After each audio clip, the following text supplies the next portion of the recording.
Puno to nung mga labada namin and today ko plano i-test yung washing machine at saka dryer. Oh my God, ang init! So ganito yung sitwasyon dito. I think may problema ako kasi liquid yung tinatanggap na detergent at saka fabric softener nitong washing machine na to. And oh my God, from $34, $9.99 na lang. Ngayon ko lang na-realize na oh my God, dalawang kanto lang pala kami from Jollibee.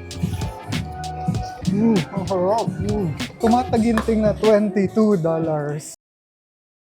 Malaki yung maleta na dadalhin ko today kasi puno to nung mga labada namin and today ko plano i-test yung washing machine at saka dryer doon sa bagong unit. And so, wala akong masyadong ililipat na gamit. Puro mga labada lang. Nagkukos ng commotion yung deer na tumawid dito sa kalsada. Oh my God. Ang ingay nitong gulong ng maleta. Oh my God. Oh my God, ang init. So ganito yung sitwasyon dito kapag hindi maulap. Pero wait, oh my God. So, dun sa English Bay Area, yung ulap, ang baba niya. Ang kapal ng fog dito. Well, I'm not sure kung fog ba siya na matatawag kasi hapon na. Pero oh my God, ganito yung sitwasyon ngayon. I mean, ang ganda niya pero ramdam na ramdam yung init dito sa loob. And sa labas, currently 13 degrees Celsius lang. Kailangan ko munang i-unpack tong mga to. Tapos, umpisan ko na maglaba. Masusubukan natin tong washer and dryer na GE. I think lumang brand to ng GE.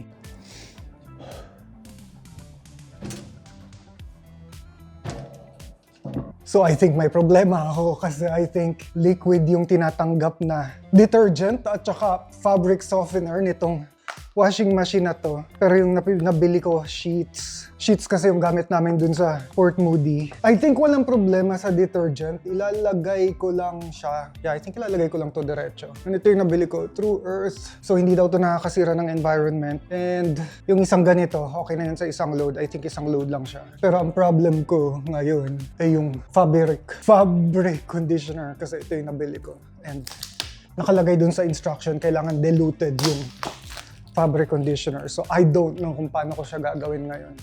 Ang bango niya, grabe. And actually, okay lang pala. So, hindi ko siya kailangan ilagay dun sa washer. Ilalagay ko siya sa dryer. So, ilalagay siya on top of the dryer pag halimbawa nag-start yung drying. So, wala tayong problema. Let's go. Alright. Okay na yan. Bumili na rin ako ng iba pang mga gamit sa kusina. So ito yung dishwashing paste na gagamitin namin. Eco Clean. Again, hindi siya nakakasira sa environment. Yung mga sabon kasi, detergent, panlaba or panghugas ng plato, pati yung panligo, kadalasan nakakasira siya or pumapatay siya ng mga organism na hindi na niya dapat pinapatay kapag halimbawa lumabas na sila sa bahay natin. So sobrang okay to. And uso yung mga ganito sa Canada. Bumili na rin ako ng maliit na walis at saka dustpan, pero I think hindi pa ito yung final na walis at dustpan na bibili namin. Kung makakahanap kami ng walis tambo, bibili kami ng walis tambo and duster. So, mag-start na rin ako maglinis ngayon.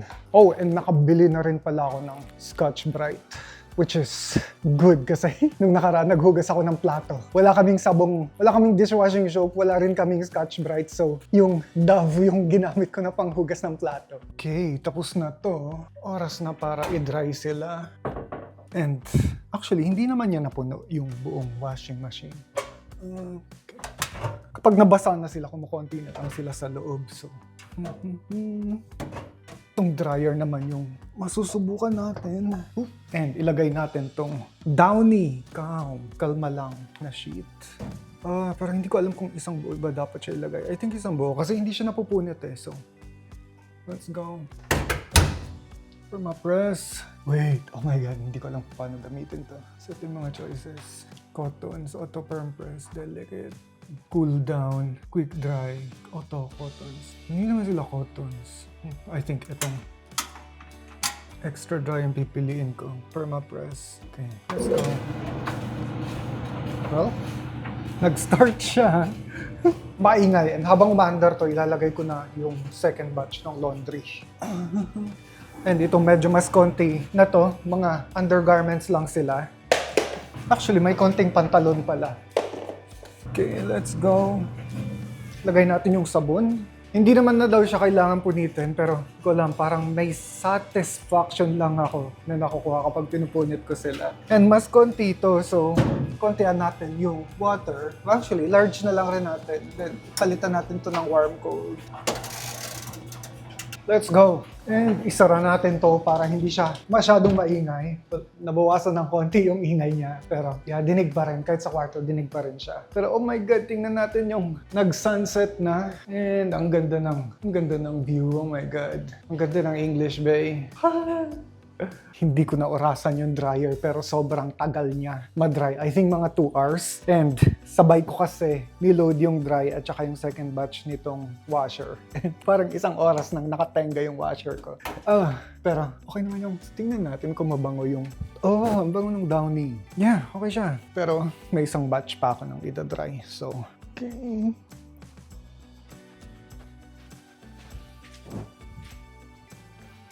Happy naman ako sa result and mabuti naman na gumagana talaga siya. Kailangan din pala natin ng basahan na pamunas nito after every wash. Or we can just leave it open. Kasi kailangan sobrang tuyo yung washer para hindi magbubo yung molds dun sa kanya. Okay. Pwede pang gamitin to or hindi na? Hindi na. Asan na? Saan ko nilagay yung iba?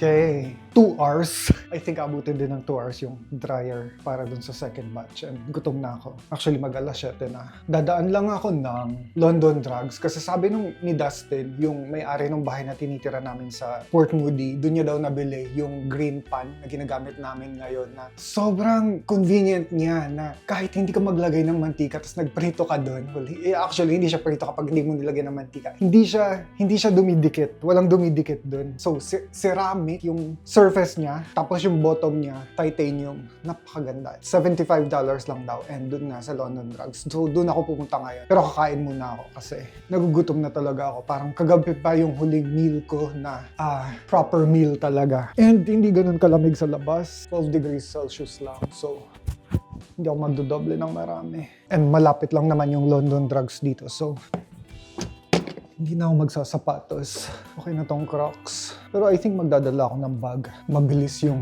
elevator dito sa building na to. And na-surprise ako na ganun yung situation kasi yung kapitbahay namin na nakausap ko nung nakaraan. Yun yung parang pinaka-nirereklamo niya. O baka soon may experience din namin na isang elevator lang yung gumagana. Kasi yun yung pinakareklamo niya sa management nitong building na to. Isang kanto lang from the condo. Ito na yung Orpheum. And dito, sinute ni Taylor Swift yung music video ng kanta niya na Ophelia. Pero yan yung likod ng Orpheum. So parang backstage yan. Yung pinakaharap nasa Granville Street. And nandito rin dapat sa side na to yung London Drugs. Okay, nakikita ko na siya. And sana nandun yung pan. Okay, let's go. Oh my God. So, dapat daw nandito yun. Okay, I think nakita ko na siya. Oh my God. So, maraming Gibson. Pero, hindi ko makita yung green pan. And, kailangan ko kasi ceramic. Kung ceramic to, gawa ko. Ang mura niya lang. Forged aluminum. Ceramic non-stick. Holy okay, actually parang siguro okay to. So generally considered safe daw siya. And yes, ceramic na yung surface niya. Pero dapat wood or silicone daw dapat yung gamit na pang sandok para hindi masira yung surface. And oh my God, from $34, $9.99 na lang. Kunin ko na kaya to. Ito yung green pan na hinahanap ko. $69.99 siya ngayon. Versus ito, $9 lang. Oh my God, hindi ako makapag-desisyon. Pero ito kasi talaga yung pinunta ko dito and ito talaga yung gusto ko na pan. So, let's go. Let's get this. Parang gusto ko na rin itong bilhin. Oh my God. Well, $24.99 siya. And mukhang kasyang-kasya siya dun sa drawer sa kusina. Gutom na ako! Merong Chinese na restaurant dito na kinakainan namin. And sobrang mura niya lang. Doon ako maglo-load ng protein for today. Hindi ko napagkasya yung pan sa loob ng bag ko. So nakalabas yung hawakan niya. Pero okay lang naman yan. At least na-secure ko na. Ngayon ko lang na-realize na, oh my God, dalawang kanto lang pala kami from Jollibee. So, yun yung building natin, yung condo natin. And ito na yung Jollibee dito sa Vancouver. Pero laging punuan to. Puno nga kaya? Oh, actually, konti lang yung tao. Oh my God, mag-Jollibee kaya na lang ako. Kaso, out of budget, $16.49. $15 lang yung, actually, let's go. Let's fucking go. Oh my God, tumataginting na. Tumataginting na $22 plus tax. Pero 2-piece chicken naman yun with Jolly Spaghetti, isang ube pie, at saka Coke. So, meal na rin siya. Pero na-surprise ako sobra na walang katao-tao today. Kasi usually mahaba lagi yung pila dito and mahirap makahanap ng upuan. Okay, let's go! Oh my God! Okay. Sana hindi matubay yung camera ko. Pero, Pepsi. Oh my God, ano to? Yung gravy ng Jollibee. Sana natin. Jolly Spaghetti. Hindi ko sure kung mas maliit yung serving niya compare dun sa serving ng Jollibee sa Pilipinas. Ube, pie. And yung 2-piece Jollibee chicken. Spicy yung isa. Excited na ako. Nakakamiss to. I think mga 2 buwan na since last time nakakain ako ng Jollibee. Pero dun sa Camby, dun sa isa nilang branch. Oh my God. Lumagpas tayo ng $5 dun sa intentional nating budget for today. Pero, yeah, this is gonna be worth it. Let's go. Paminit.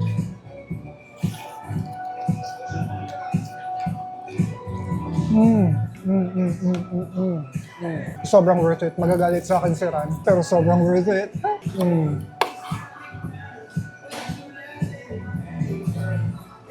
Tikman na natin yung non-spicy na chicken nila. Actually, mas namimiss ko pa rin iba pa rin yung lasa ng chicken sa Pilipinas. Parang dito, parang hindi nila masyadong inaasinan kasi dito.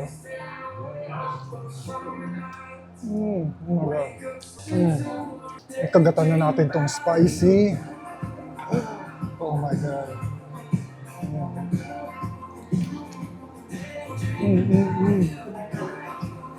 Ang harap.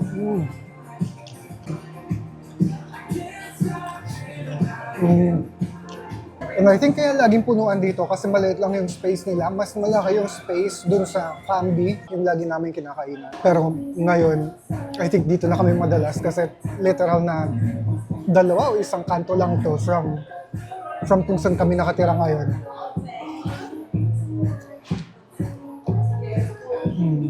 And buksan na natin tong dessert. Unang kagat, first degree burn agad. Oh my God, ube.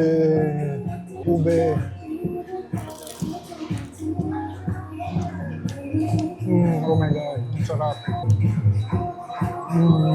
I think maintindihan naman ako ni Ran kapag sinabi ko na nag-over budget ako dahil sa Jollibee ako kumain. Dapat talaga yung $12 to $15 lang yung budget ko for meal tonight. Pero umabot ng $22.